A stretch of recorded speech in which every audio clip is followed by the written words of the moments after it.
मूंखे हिकिड़े हमरा चयो त अॼोकल्ह उहे आलम कोन्हनि के जेके पहिरियां हुया। मां चयो बिल्कुलु ॻाल्हि दुरुस्त आहे। जी पहिरियां वॾो इल्मु हो आलमनि वटि, अॼोके आलमनि वटि कुझु कोन्हे, इल्मु किथे आहे? मां चयो बिल्कुलु दुरुस्त थो चयो, पर हिन में ॾोह तव्हांजो अथई, इहो तव्हांजे करतूतनि जे करे इहो ईअं थियो आहे कमु। चई साईं इहो वरी कीअं? मां चयो ॻाल्हि ॿुधो, तव्हां असां खां कॾहिं सुवाल कया साईं ज़कात जे बारे में डिटेल छा आहे, थोरी सम्झायो, ज़कात छा आहे? कंहिं कोन पुछा कयो।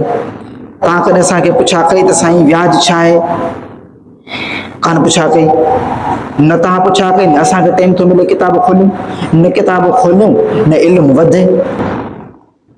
ऐं एॾी मुसीबत थी वई आहे, एॾी जो हुकूमत त इंसान मुस्लमान खां हुनजी त रोज़ी रोटी खसे पई, पर हुनजो ईमान बि खसे पई।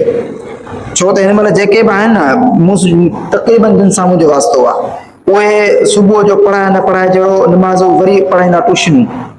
हुते हुते हुते हुते हुते किताब 1000 मिलिया, किथां 1000 मिलियो, किथां 500 मिलिया, किथां केतिरो मिलियो, इहे 30-40 हज़ार करे घर आईंदा। हाणे इन्हनि मुल्हनि खे बि टाइम कोन थो मिले मुताले जो।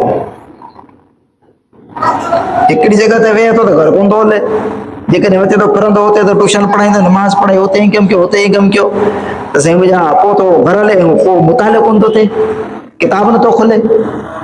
त मूंखे ॿुधायो त तव्हां साईं मुंहिंजा जलसनि मिलादनि ते ख़र्च करे 1000, 50,000, लख उते लुटायो, ऐं जेके हक़ीक़ी आलिम आहिनि, जेके सही माना में आहिनि, तव्हां उन्हनि जी उहा ख़िदमत न करे सघो त उहो मुला निकिरनि त सही ॿाहिरि, घर त न,